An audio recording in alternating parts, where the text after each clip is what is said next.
Hello friends, मैं हूँ रितु और आप सभी का स्वागत है हमारे रेसिपीज़ की किचन में। अक्सर हम त्यौहार आते से ही कई सारी मिठाइयाँ बनाते हैं और कई प्रकार की मिठाइयाँ बनाते हैं। तो आज हम बना रहे हैं सोना बर्फ़ी। ये बहुत ही टेस्टी है और बहुत ही इंटरेस्टिंग रेसिपी है। तो रेसिपी को पूरा देखिए। तो सबसे पहले हमें बनाना है यहाँ पे सिरप। तो यहाँ सिरप बनाने के लिए मैंने लिया है 1 कप। यहाँ पे ली है शक्कर और उसमें डाल दिया है 1/3 कप पानी। इतना ही हमें पानी और इतनी ही शक्कर हमें चाहिए, इससे ज़्यादा शक्कर नहीं लेना है और ना ही पानी लेना है, क्योंकि पानी अगर ज़्यादा हो जाए तो सिरप बनने में भी समय लगता है और वैसे भी इस सिरप को हमें कम से कम 15 से 20 मिनट लगेगा बनने में। तो शक्कर को पहले अच्छे से घोल लेते हैं। तो यहाँ शक्कर अच्छे से घुल गई हैं। अब हमें इसमें डाल देना है नींबू का रस। तो यहाँ पे जो सिरप है ये क्रिस्टलाइज नहीं होना चाहिए, इसलिए हमें इसमें नींबू का रस डालना है। तो नींबू का रस डाल दिया है और इसे अच्छे से कर लेना है मिक्स। तो यहाँ हमने नींबू के रस को शक्कर में अच्छे से मिक्स कर लिया है और यहाँ धीरे धीरे हम बिल्कुल धीमी आंच में यानी कम आंच में ही हमें सिरप तैयार करना है। तो अभी हम इसे दूसरी गैस पर रख देते हैं और यहाँ रखेंगे एक पैन और इसे पैन को होने देंगे गर्म। तो यहाँ पैन लगभग गर्म हो गया है। अब इसमें हमें डाल देना है घी। तो हम इसमें डाल देंगे 1 बड़ा चम्मच घी और घी को थोड़ा मेल्ट होने देंगे। तो यहाँ घी जब तक मेल्ट होता है, हम यहाँ पे जो बेसन है 1 कप बेसन लिया है और यहाँ पे लिया है 1/4 कप मैदा। तो मैदा और बेसन हमने मिक्स कर लेना है। तो इसे अच्छे से छान लेंगे ताकि इसमें की जो गुठलियाँ वगैरह होती हैं ये सब कुछ एकदम लेवल हो जाए। तो यहाँ गुठलियों को भी हमने अच्छे से मिक्स कर लिया है और छान लिया है। तो यहाँ हमारा बेसन और मैदा अच्छे से मिक्स हो गया है। इसे हमने डाल देंगे पैन में।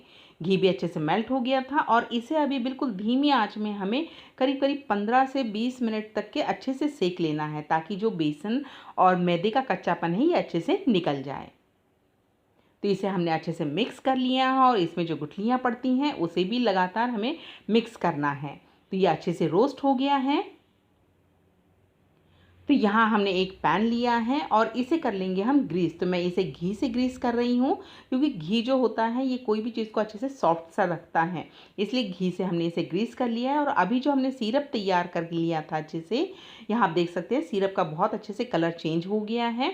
तो इसे हमने पहले पैन में ही थोड़ा सा ठंडा होने दिया और उसके बाद में हमने इसे इस प्लेट में डाल दिया है और इसे कम से कम 5 मिनट तक अच्छे से इसे ठंडा होने देना है और उसके बाद में इस तरीके से इकट्ठा कर लेना है, क्योंकि इसे हमें हाथ से थोड़ा सा मसाज देनी होती है। तो इसे इसलिए अच्छे से ठंडा होने देना है पहले। तो यहाँ ये अच्छे से ठंडा हो गया था, हाथ से छूने लायक इसकी जो गर्माहट है वो बहुत ज़्यादा नहीं है, हम हाथ से छू सकते हैं। तो इसे इसके बाद में इस तरीके से हमें लगातार रोल करते रहना है। तो आप देख सकते हैं मैं किस तरीके से रोल कर रही हूँ। हाथ से इसे थोड़ा सा ऐसे खींच लेना है, फिर वापस इसे ट्विस्ट करना है और वापस इसे खींच के इसी तरीके से हमें इसे मसाज देनी होती है। तो इसे लगातार इसी तरीके से करेंगे। जब आप सोन पापड़ी बनाते हैं तो सोन पापड़ी में भी सेम यही प्रोसेस होता है। बिल्कुल ऐसे ही सिरप तैयार किया जाता है और जो सिरप तैयार होने के बाद में ठंडा होने पे जब ये इस तरीके से हो जाता है तो उसे भी इसी तरीके से मसाज दी जाती है, ताकि इसका जो कलर है ये थोड़ा फेंट हो जाए और ये अच्छे से इसे मसाज मिल सके। तो इसे अब यह रोल कर लिया है हमने अच्छे से और इसका एक राउंड तैयार कर लिया है। यहाँ आप देख सकते हैं इस तरीके से राउंड तैयार करना है हमें। और अब हमने जो बेसन सिका हुआ था उसे भी एक बड़ी थाली में डाल के अच्छे से ठंडा कर लिया है और अभी इसे जो हमने लोई तैयार की हैं सिरप की, इसे अभी अच्छे से इसमें हमें मिक्स करना है। यहाँ पे हम मिक्स इसलिए करेंगे ताकि जो बेसन है इसमें अच्छे से लिपट जाए। तो और इसमें हमने डाल दिया है जो इलायची पाउडर है वो, तो आधा चम्मच मैंने यहाँ इलायची पाउडर लिया है।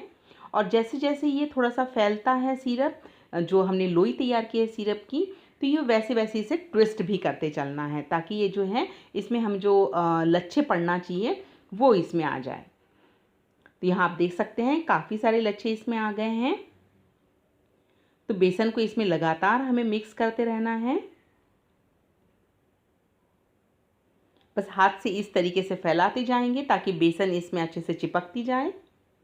और जैसे ही अपना साइज़ थोड़ा बड़ा हो जाता है वापस इसे ट्विस्ट करना है, क्योंकि ऐसे करने से ही इसमें जो लच्छे हैं यानी जो रेशे हैं वो तैयार होंगे।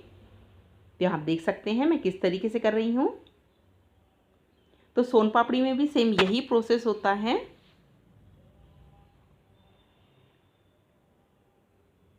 तो बस इसी तरीके से हम इसे बेसन में अच्छे से कोट करते चलेंगे। आप देख सकते हैं काफ़ी सारे रेशे इसमें आ गए हैं और हमें इसमें मोटे रेशे रखने हैं। पर सोन पापड़ी जो होती हैं उसमें बारीक बिल्कुल धागे जैसे रेशे होते हैं और यहाँ हमने थोड़े मोटे रेशे रखे हैं इसके। तो जब आप बेसन सूखा लेते हैं तो उसमें थोड़े से मोटे रेशे रहते हैं और आप जब बेसन को थोड़ा सा अच्छे से घी में भून लेते हैं, बहुत ज़्यादा घी में, तो उसके जो रेशे होते हैं बिल्कुल बारीक धागे जैसे रेशे आते हैं। तो यही फ़र्क होता है सोन बर्फ़ी बनाने में और सोन पापड़ी बनाने में, बट प्रोसेस बिल्कुल सेम यही होती हैं।